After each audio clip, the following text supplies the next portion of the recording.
Bonjour, on va terminer le cours de biochimie métabolique. Donc, on est arrivé au métabolisme des lipides. Donc, j'ai s'arrêté la dernière fois à la lipogénèse, c'est-à-dire la biosynthèse des acides gras.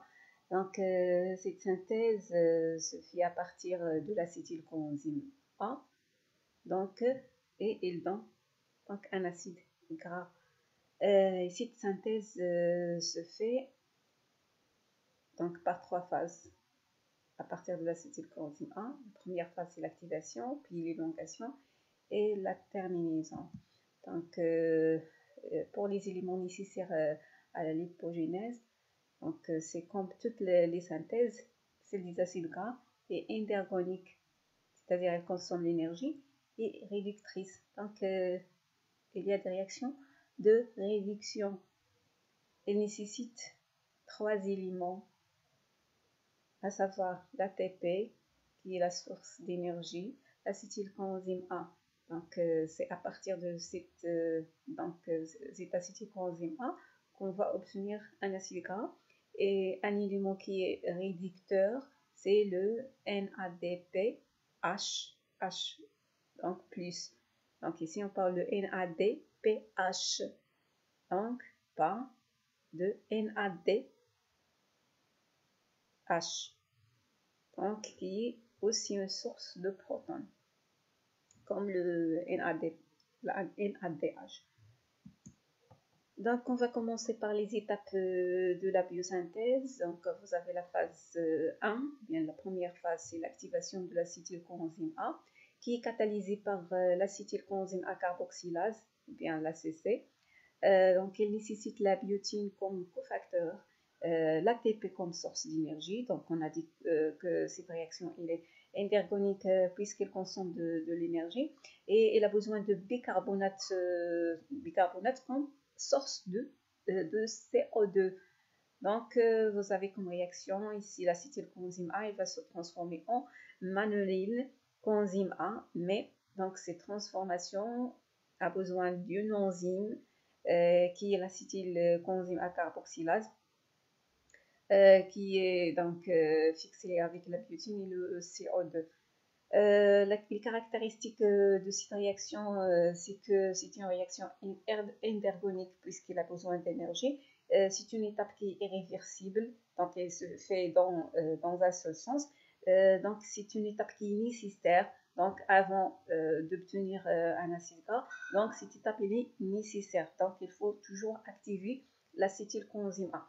Donc, c'est une étape clé de régulation, et à la fin, on a la formation d'un composé qui s'appelle manonyl coenzyme A.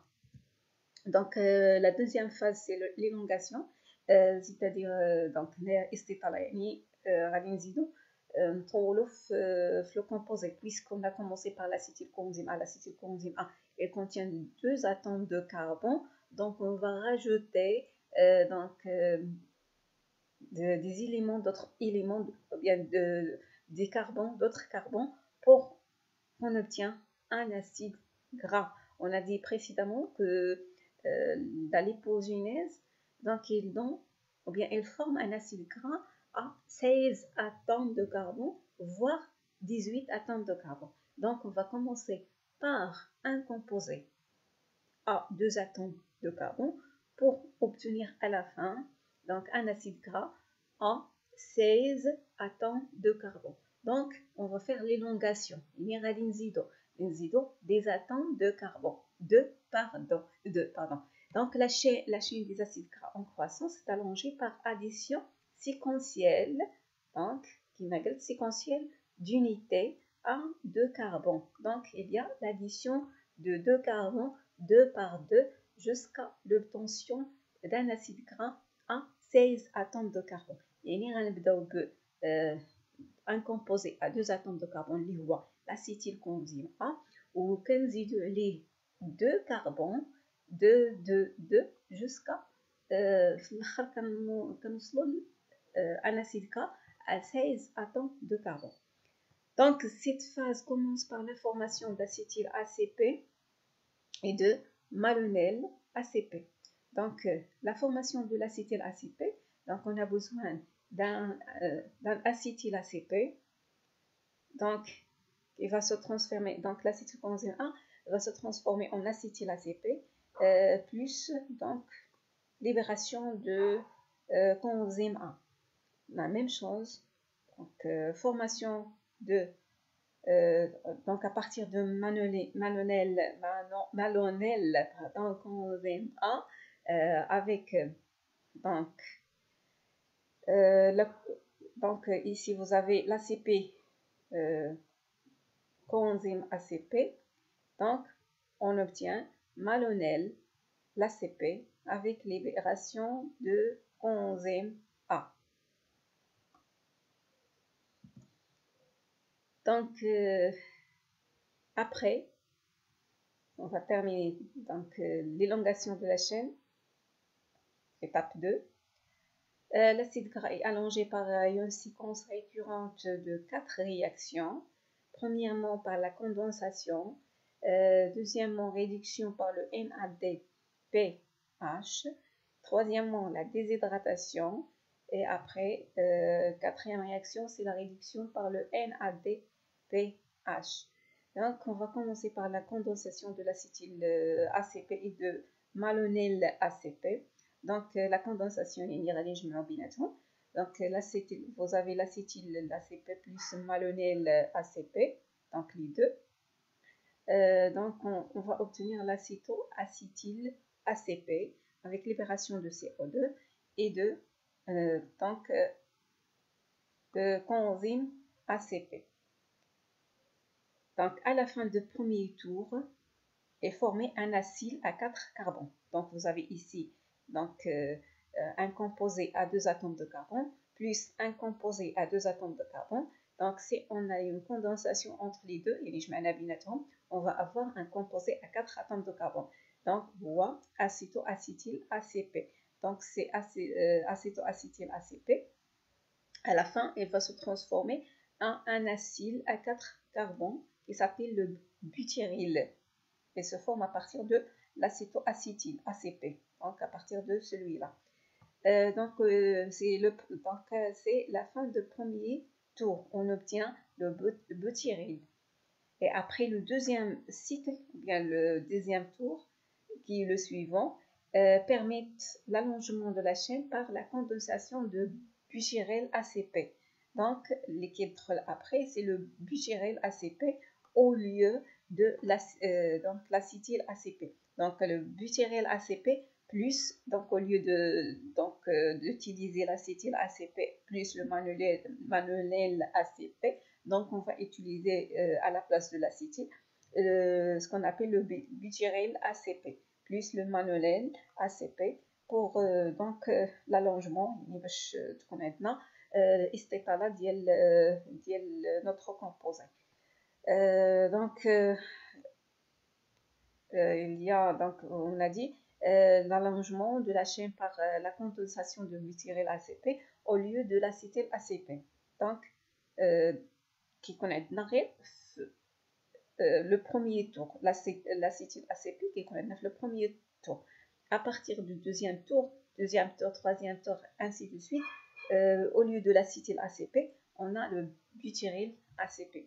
Donc, qui se condense avec une molécule de malonyl ACP. Et à la fin, vous avez la phase de terminaison.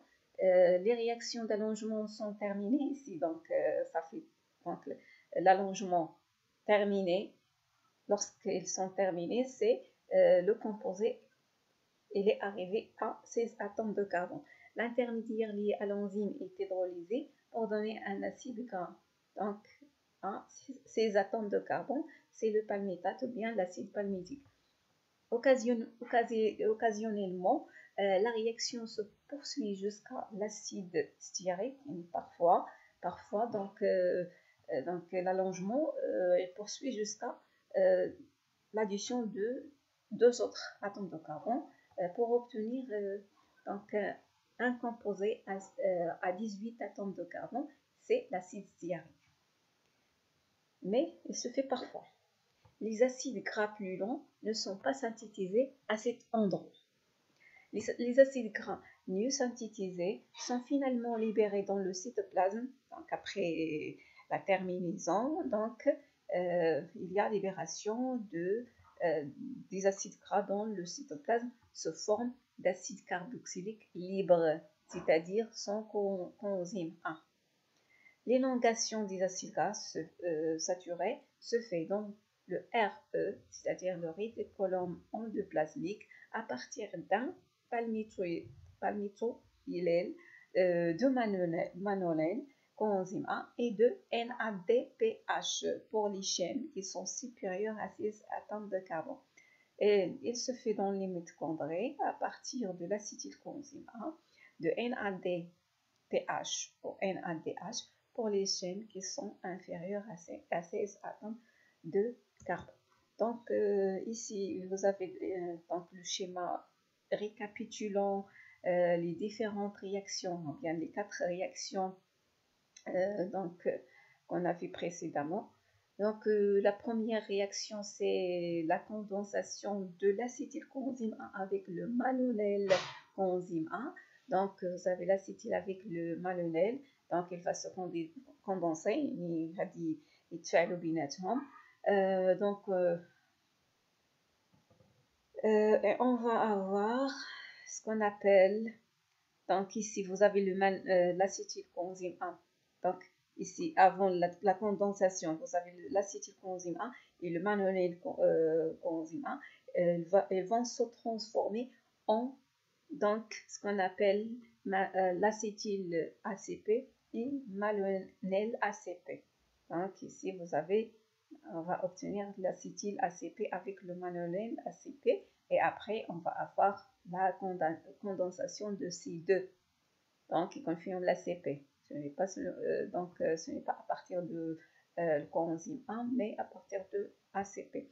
Donc après la condensation on va obtenir l'acétoacétyl ACP, puis ce composé donc va être réduit par le NADPH H+.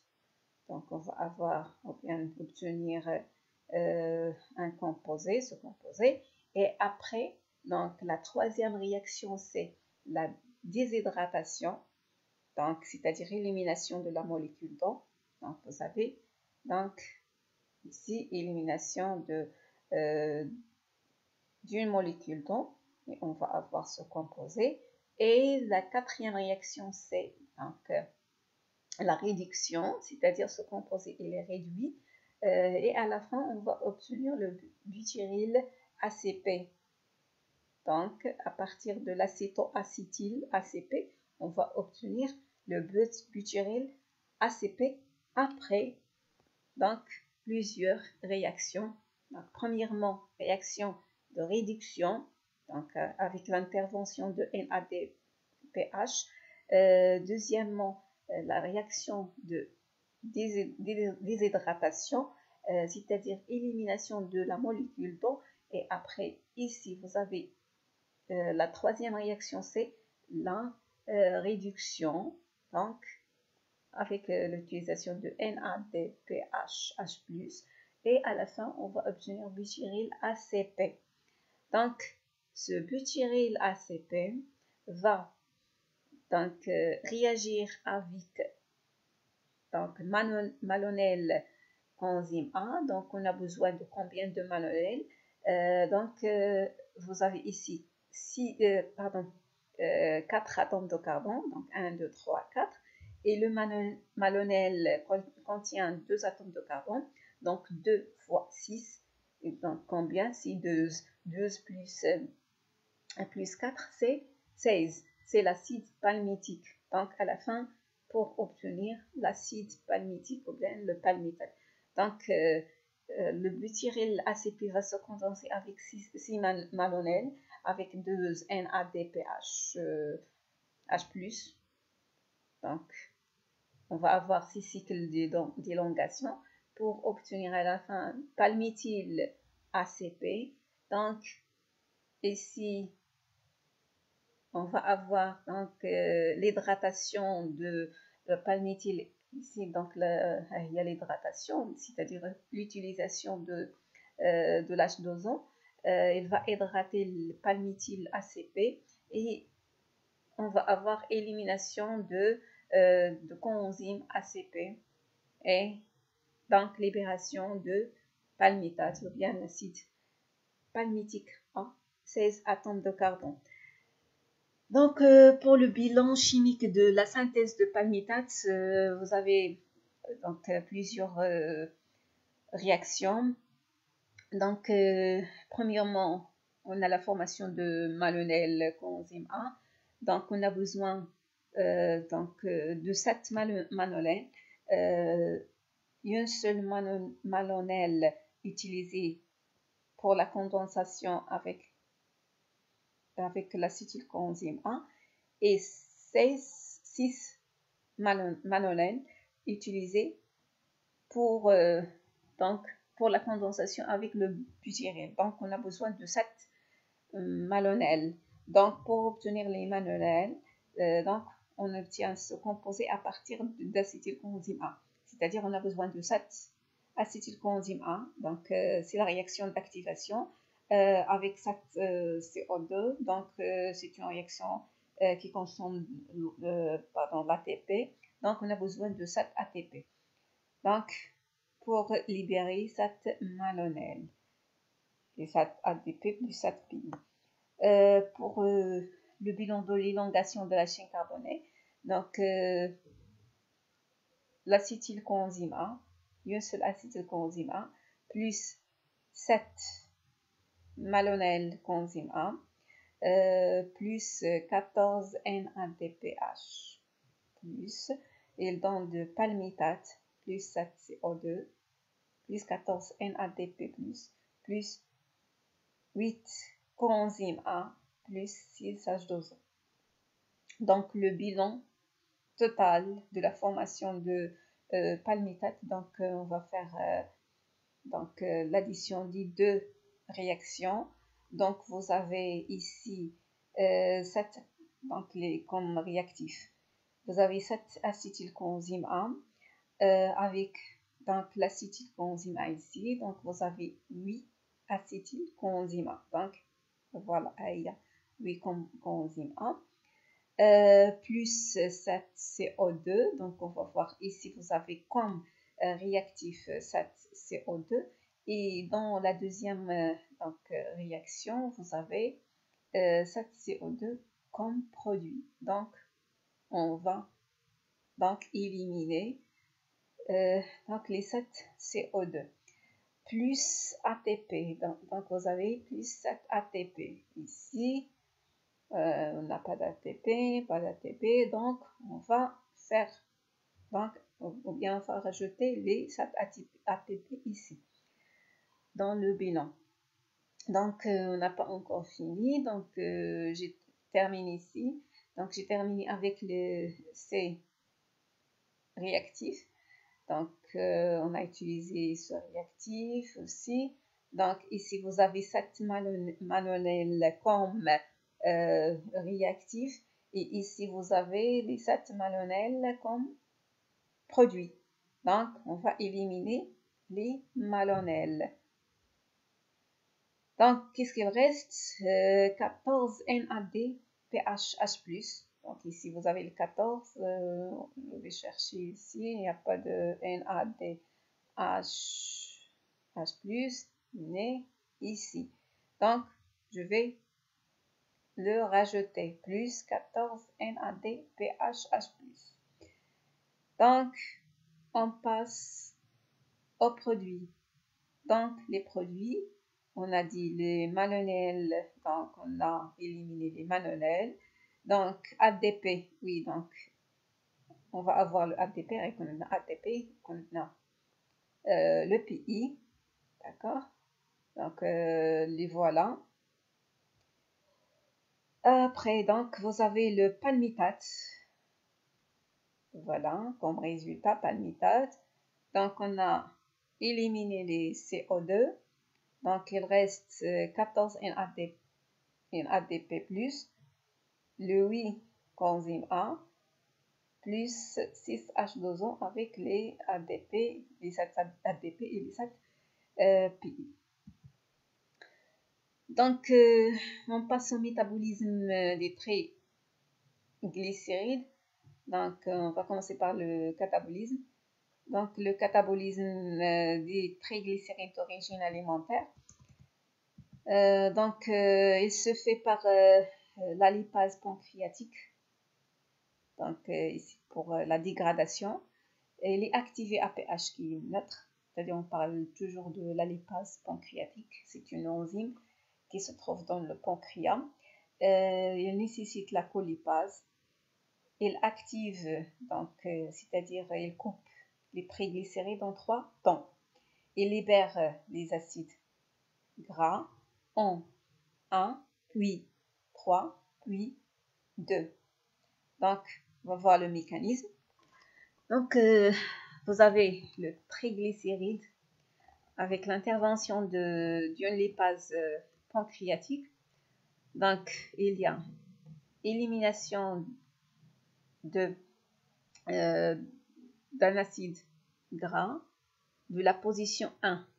Voilà, de la position 1, élimination de premier acide gras.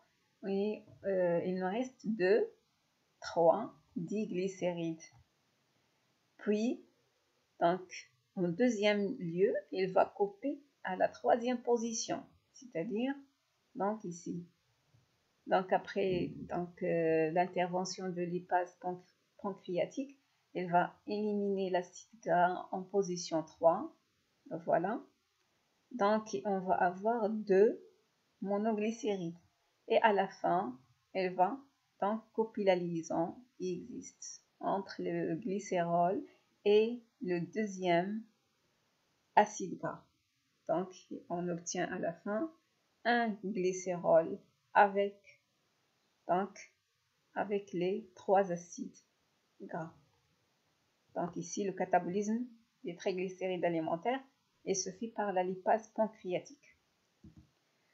Donc, pour le catabolisme des triglycérides se forment lipoprotéines. Donc, il se déroule au niveau du muscle, voire paroi artérielle, donc dans les artères. Les triglycérides intégrés dans les structures lipoprotéiques, donc ils sont transportés par des protéines, c'est-à-dire les triglycérides, ils sont transportés par les protéines, c'est pour ça qu'on les appelle lipoprotéines. Elles sont dégradées par la lipoprotéine lipase, qui s'appelle LPL. Donc, celle-ci libère les acides gras sous forme libre et le glycérol. Donc, pour les triglycérides adipocitaires, c'est-à-dire qui se trouvent dans les tissus adipaux, اللي عندهم يعني الخلايا اللي عندها الدهنيات اللي كتسمى النسيج الودكي se déroule dans le foie et les tissus adipaux. Les triglycérides de réserve sont hydrolysés par une triglycéride lipase appelée triglycérides adipocitaires ou bien triglycérides lipase hormonosensible. Pourquoi on dit hormonosensible? Puisqu'il est sensible aux hormones. Donc, son action libère un acide gras et un diglycéride. Le diglycéride sera hydrolysé par une diglycéride lipase. Lipase qui s'appelle lipase intracellulaire non sensible aux hormones. On aura libération d'un acide gras et d'un monoglycéride. Ce monoglycéride sera hydrolysé par une monoglycéride lipase. Ces lipases ne sont pas hormonosensibles. Donc, la première lipase, donc il est sensible aux hormones. Donc, cette dernière, il n'est pas sensible aux hormones. Donc, on passe à la biosynthèse des triglycérides. Cette biosynthèse débute par l'activation des partenaires réactionnels. Quels sont ces partenaires? Donc, triglycérides, il est constitué de quoi? Il est constitué d'un glycérol et des acides gras. Donc, on va activer en premier lieu les acides gras et le glycérol. Les acides gras sont convertis en acyle coenzyme A. Donc, vous avez acide gras en acyle coenzyme A, comme on a vu précédemment. Dans le cas des acides gras, ils sont transformés en acyle coenzyme A. Le glycérol est activé par phosphorylation en glycérol 3-phosphate.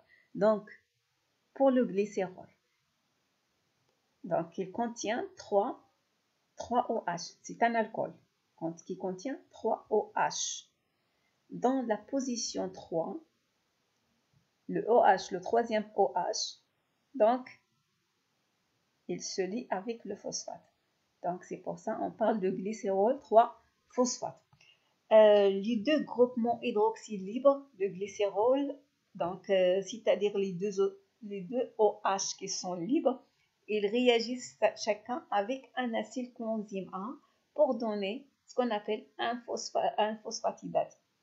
Donc ici, vous avez premier OH de glycérol et le deuxième OH de glycérol, ils sont liés à un acyle coenzyme A. Tandis que le troisième OH, il est déjà lié au phosphate. Il n'est pas libre. Le ciel de l'acide phosphatidique constitue le point de raccordement de métabolisme de phospholipides. Donc, pour les phospholipides également, ici vous avez les triglycérides. Pour les phospholipides également, donc, vous avez le point de départ de la biosynthèse de phospholipides, c'est aussi donc les phosphatidates, ou bien l'acide phosphatidique. Donc, les acides phosphatidiques soumis à une hydrolyse libèrent le phosphate. Donc, ici, le phosphate il va être libéré. Et à sa place, donc, on va rajouter un acyle coenzyme A. Donc, la libération de phosphate et un diglycéride. Donc, il va donner donc un glycéride puisqu'il y a libération de phosphate. Maradichi acide phosphatidique, donc c'est un diglycéride. Ce dernier, il reçoit un troisième acide puisque la troisième position, il est libre. Ça fait trier le phosphate, donc OH, donc il est libre. Il va fixer un troisième acide apporté par un acide coenzyme A et se transforme par la suite en triglycéride. Donc on passe au métabolisme de cholestérol. Donc on va voir les caractéristiques de glycérol. Il existe sous forme de cholestérol libre, donc 1 sur 3 seulement sous forme de cholestérol qui est libre, et le reste, c'est-à-dire 2 sur 3, il est sous forme estérifiée, c'est-à-dire il est lié à d'autres composés. On dit cholestérol estérifié lié à d'autres composés, donc qui sont des esters. Ce cholestérol il est synthétisé dans de nombreux tissus à partir d'acétylcoenzyme A. Il est éliminé dans la bile sous forme de cholestérol au dicyl biliaire. Il existe dans les aliments d'origine animale comme le jaune d'œuf, la viande, le foie et la cervelle. Donc il existe en grande quantité dans la cervelle. Donc pour la biosynthèse de cholestérol chez l'homme, le foie synthétise environ 10% de cholestérol total, ainsi que les intestins. Pratiquement tous les tissus contenant des cellules nucléées, c'est-à-dire des cellules qui contiennent des noyaux, peuvent synthétiser le cholestérol. Cette synthèse se fait essentiellement dans la fraction microsomiale, c'est-à-dire dans le RE, réticulum endoplasmique, et dans le cytosol de la cellule. L'acétylcoenzyme A est à l'origine de tous les atomes de carbone de cholestérol. Donc, c'est à partir de l'acétylcoenzyme A on obtient le cholestérol.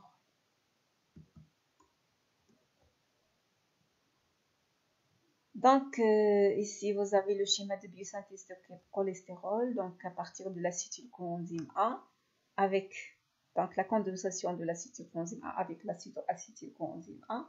Donc, on va avoir à la fin les noyaux squalene qui sont à l'origine de cholestérol.